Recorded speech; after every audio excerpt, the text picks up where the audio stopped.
ពុកម៉ែបងប្អូនដែលកំពុងតែមានបញ្ហាតម្រងនោមបញ្ហាដូចជាខ្សោយតម្រងនោមរលាកតម្រងនោមបញ្ហាផ្លោកនោមបញ្ហារីកកពីងប្រូស្តាត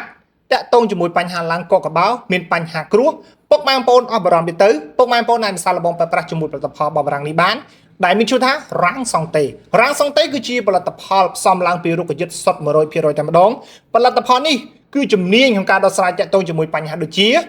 ទី1សម្រាប់ពុកម៉ែបងប្អូនដែលកំពុងតែមានបញ្ហារលាកតម្រងនោមខ្សោយតម្រងនោមនោមញឹកនោមឈឺនោមក្តៅនោមអួលនោមសានោមស្រកទៅនោមពុះទៅនោមខាប់ទៅនោមមានក្លិននោមមកមានអារម្មណ៍ថាឈឺចុកចាប់មែនទែនតាមពហុនោមរបស់គាត់អញ្ចឹងសម្រាប់ពុកម៉ែបងប្អូនដែលកំពុងតែមានបញ្ហាតម្រងនោមមិនថាមានរយៈពេលខ្លីរយៈពេលយូរប្រើប្រាស់ផលិតផលជាច្រើនមិនទទួលបានផលខ្ញុំសូមណែនាំផលិតផលបារាំងនេះចែកជូនទៅដល់ពុកម៉ែបងប្អូនមកសាកល្បងប្រើប្រាស់ជាមួយផលិតផលនេះពុកម៉ែបងប្អូនប្រើប្រាស់រយៈពេលខ្លីពុកម៉ែបងប្អូនទទួលបានផលរាំងសង់តេគឺជាផលិតផលរបស់បារាំងដែលជំនាញក្នុងការដោះស្រាយតាក់ទងជាមួយបញ្ហាតម្រងនោមអញ្ចឹងបើសិនជាពុកម៉ែបងប្អូនដែលកំពុងតែមានបញ្ហាតម្រងនោមសង្ស័យថាខ្លួនឯងមានបញ្ហាតម្រងនោមអាចមកសាកល្បងប្រើប្រាស់ជាមួយផលិតផលរាំងសង់តេនេះបានរាំងសង់តេគឺជាផលិតផលផ្សំឡើងពីរុក្ខជាតិសុទ្ធ 100% តែម្ដងប្រើប្រាស់អត់មានការប៉ះពាល់ទៅដល់សុខភាពទេរាំងសង់តេមួយកំប៉ុងយើងអាចញ៉ាំបានរហូតដល់មួយខែមួយថ្ងៃយើងប្រើ2ដងយើងប្រើព្រឹកមួយគ្រាប់ល្ងាចមួយគ្រាប់បន្ទាប់ពីពុកម៉ែបងប្អូនទទួលទានអាហារ15នាទីសម្រាប់ព័ត៌មានបន្ថែមពុកម៉ែបងប្អូនអាចទាក់ទងមកបានតាមរយៈលេខទូរស័ព្ទនៅលើវីដេអូនេះ